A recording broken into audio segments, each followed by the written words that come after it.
contesté, réécrit une première fois afin de garantir la liberté de la presse. Avec cet article 24, il y a de quoi être perdu. Oui, c'est l'article 24. Encore heureux qu'il n'ait pas porté le numéro 22, parce que ça aurait été très symbolique.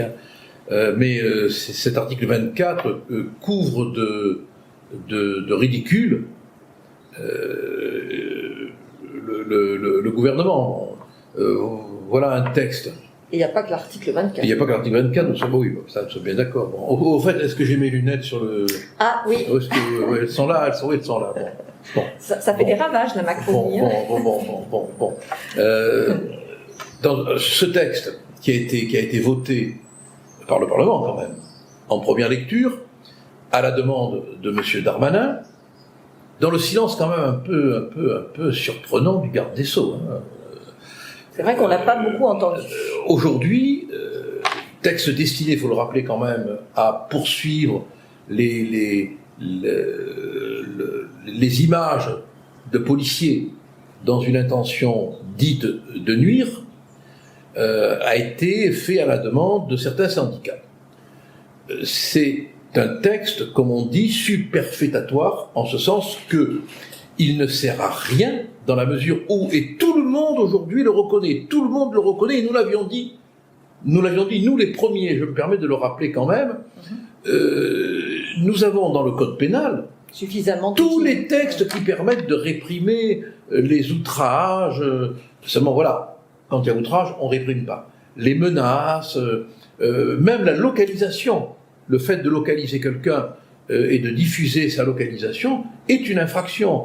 Le fait de menacer, le fait de violer la vie privée, enfin on a dans le code pénal tous les textes qui permettent, si on veut les appliquer,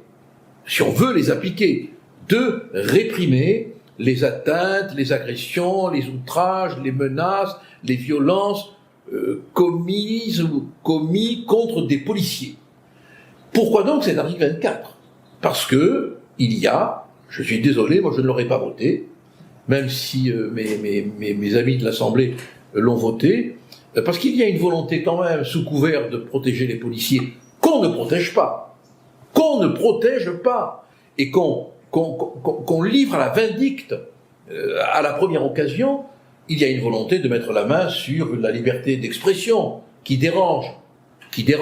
C'est tellement mieux quand on ne peut rien dire, quand on ne peut rien voir. Bon, alors, une commission, paraît-il, va se réunir alors que le texte est parti au Sénat pour retravailler ce texte qui devrait être tout simplement retiré, amendé d'une telle manière qu'il n'ait plus de portée.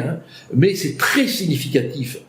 C'est très significatif des errements de ce gouvernement qui ne sait plus comment maintenant se dépêtrer de cet article 24. Et en plus, à la faveur de ce texte, on assiste à une guerre entre guillemets fratricide entre Castaner, la Castagne, et Darmanin.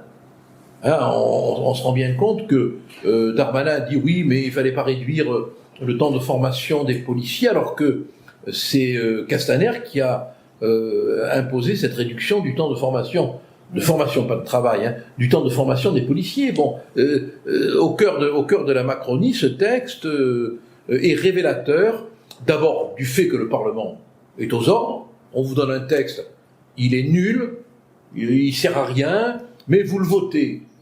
Et le Parlement, comme d'habitude, dans son obéissance disciplinaire, vote. Et après, patatras, on se rend compte que ce texte n'a non seulement aucune utilité, mais qui plus est, son caractère un peu liberticide, permet aux extrémistes de gauche de se réunir, de se regrouper, de trouver des prétextes à manifester. Oui, ce sont les forces de l'ordre qui, comme d'habitude, paient les pots cassés. Et ce sont les forces de l'ordre qui, comme d'habitude, paient les pots cassés. Et chaque fois, et Dieu sait que c'est pas fréquent, qu'il y a ce qu'on appelle une bavure, mais n'oublions pas qu'il y a des bavures journalistiques, des bavures de magistrats, des bavures d'avocats, des bavures de ministres, des bavures d'éditorialistes, des bavures de tout le monde fait des bêtises, pour être poli dans la vie. Mais dès qu'il y a, parfois à la faveur d'un guet-apens médiatique, attention, il faut que les policiers se méfient des guet-apens médiatiques qu'on peut leur tendre. À la faveur d'un guet-apens médiatique, dès qu'il y a la possibilité d'exploiter la haine contre le policier, toute une mécanique se met en mouvement, qu'on peut parfaitement décrire, voir à l'œuvre.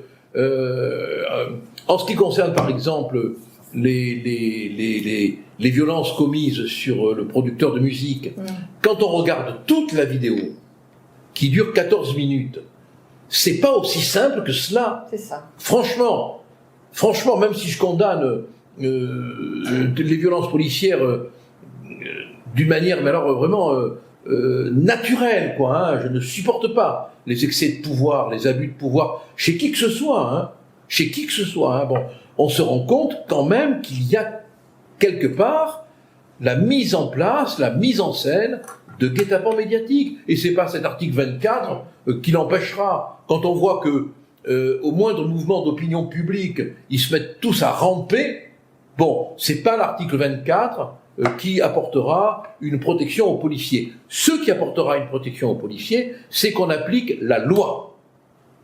Que l'outrage soit réprimé, que les violences soient réprimées, que les atteintes à la vie privée soient réprimées, la loi le permet, il suffit que les instructions soient données au procureur pour qu'il requiert fermement en ce sens. Mais malheureusement, jusqu'à présent, ça n'a pas été, hélas, le cas. Autre question que j'avais envie de vous poser dans l'actualité de cette semaine, la lutte contre le séparatisme et la fermeture des mosquées. Beaucoup de communication de la part de Darmanin. Est-ce qu'il aurait finalement pris le taureau par les cornes? Je pense plutôt qu'il s'est pris les cornes dans le taureau. Hein. Je crois que Darmanin est en train de se séparer de la lutte contre le séparatisme. D'abord, cela se voit, comme dirait ce cher Lacan, en examen du vocabulaire. Vous savez, les mots disent tout. Et la fuite devant les mots dit beaucoup. Il était question au départ de séparatisme. Il était question d'islamisme ou de lutte contre l'islamisme ou les comportements dits islamiques. Aujourd'hui, on se retrouve avec un projet de loi qui est parti en courant devant le mot séparatisme, qui a pris la fuite devant le mot islamisme, qui s'est terré devant le mot islamique, et on a, je cite, un projet de loi confortant les principes républicains. Non mais vous vous rendez compte, on a besoin aujourd'hui d'un projet de loi qui viendrait conforter les principes républicains, alors qu'il s'agit purement et simplement d'avoir le courage de lutter contre l'islamisme radical, moteur explosif du terrorisme, et on n'a même pas été capable d'avoir le courage des mots.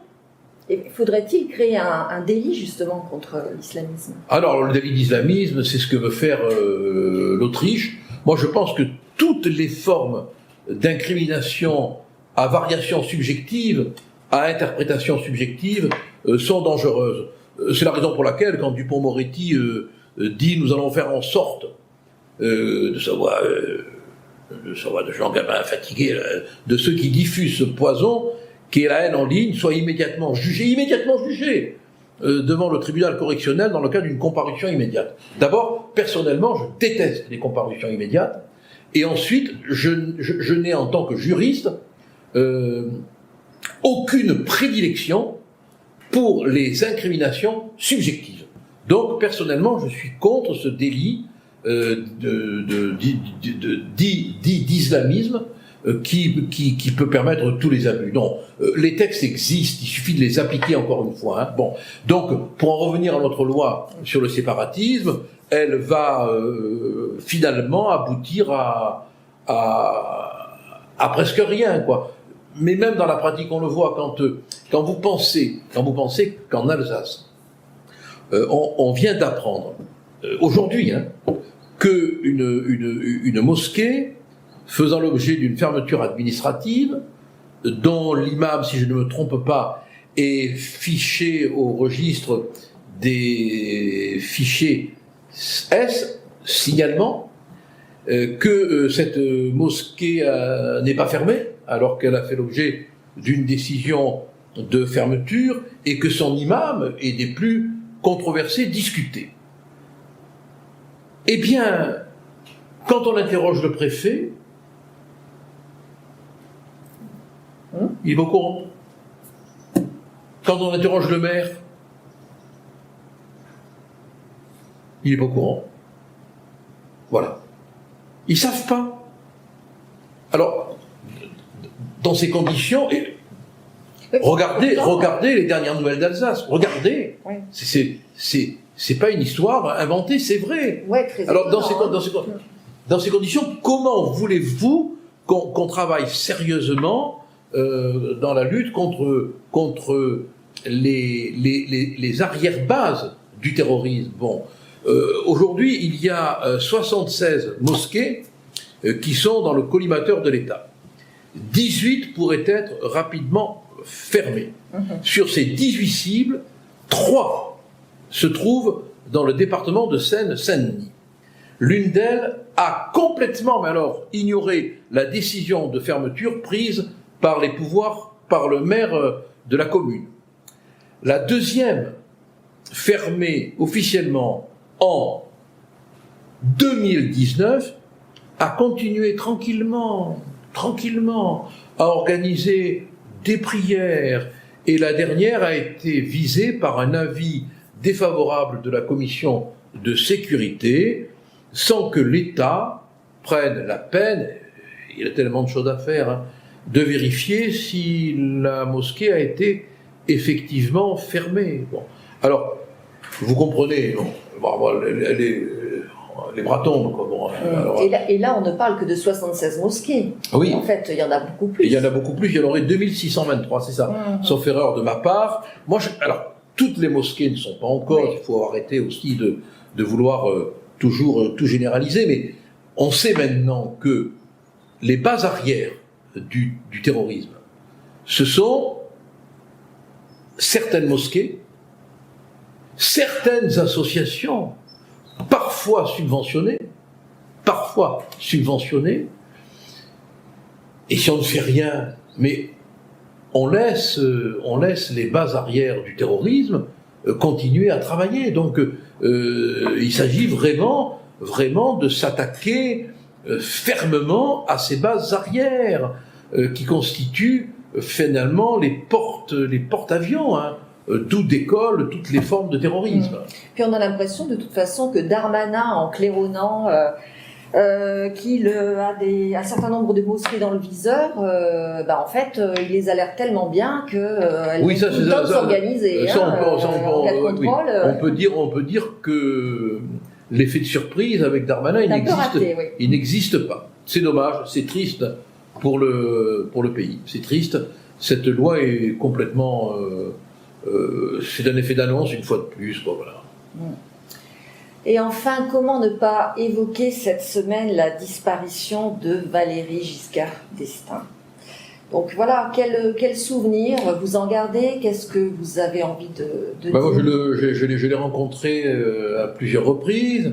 La dernière fois, c'était au Palais de Justice de Paris, où il y avait l'organisation d'un concours d'éloquence qu'il présidait. C'est un homme de lettres. Ah oui, c'est un homme de lettres. J'étais là en tant qu'intervenant, on a pu parler un peu. Il faisait vraiment très aristocrate. Tout en lui fleurait l'aristocratie d'emprunt un peu. D'emprunt, faut le reconnaître. Il y avait 2 hommes en lui, l'homme du premier temps du septennat, qui a apporté quand même des réformes importantes. La majorité à 18 ans, l'émancipation de la femme aussi, pas seulement avec la loi sur l'avortement, mais aussi en permettant le divorce par consentement mutuel, en modifiant l'organisation des régimes matrimoniaux qui mettaient la femme dans une soumission absolue. Alors je ne sais pas, je crois que c'est lui qui a supprimé le délit d'adultère. Ah oui. Moi je me rappelle d'avoir vu en correctionnel une femme comparaître pour le délit d'adultère. Une autre époque. Oui, je ne suis pas d'une autre époque, mais c'était encore dans la loi dans les années 74, 73, de la même manière que j'ai vu en correctionnel une partie civile demander le renvoi en cour d'assises d'une femme de ménage qui avait volé. Parce qu'à l'époque, c'était un crime. Bon, et tout ça, aujourd'hui, a fort heureusement disparu.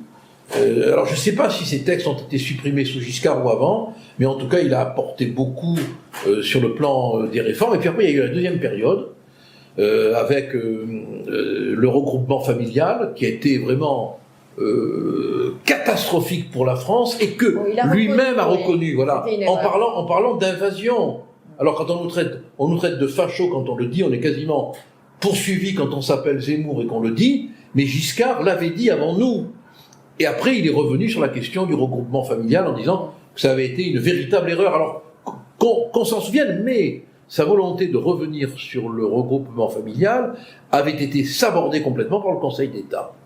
Et puis, il y avait eu la période aussi quand même des lois perfides, les lois sécurité et liberté, qui organisaient quand même une phase très répressive. Un peu comme le fait Macron, du reste.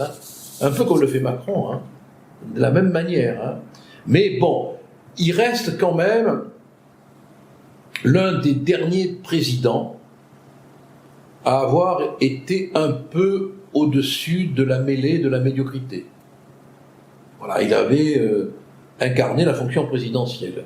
Alors peut-être a-t-il trop donné le goût aux autres de sacrifier leur image sur l'autel médiatique sans avoir le contrôle nécessaire. Mais c'est intéressant d'étudier son histoire, notamment sur le plan européen. Notamment sur le plan européen, où il a quand même joué un rôle très important. Je ne sais pas si l'Europe d'aujourd'hui lui plaisait beaucoup. C'est quand même un homme qui avait une certaine idée de la souveraineté. Bon. Enfin, il est parti. Il avait dit au revoir quand il avait été battu par François Mitterrand, et ben voilà, maintenant, oui, c'est un peu la fin, cet au revoir s'accomplit. La fin d'une époque, et puis peut-être le déclin aussi d'une certaine c'est la fin d'une époque, de politique. C'est la fin d'une époque, voilà, ben écoutez, comme disait Léo Ferré, pour citer un anarchiste, c'est l'épique époque. Bon, et les vacances de Noël approchent. Alors attendez, mais avant qu'on se quitte, je voudrais vous faire un tout petit cadeau. Oui. Vous savez qu'on a mis une petite crèche africaine, qui est fort jolie, et j'ai une de mes anciennes clientes qui a fabriqué ce joli santon. Ah, le professeur Raoult. Moi, je ne donne pas de nom pour ne pas faire de publicité, mais c'est le premier santon que nous mettons sur notre crèche républicaine, puisqu'on met un personnage qui, du temps de la naissance de Jésus, n'était pas encore là. Même si l'histoire des virus remonte à Mathusalem et même avant. En tout cas, c'est une belle façon de rendre hommage au personnel soignant. Voilà, c'est une manière de rendre hommage au personnel soignant, et c'est aussi une manière de montrer qu'on se fout pas mal du candidaton. Merci. Allez, bonne semaine. Merci Gilbert.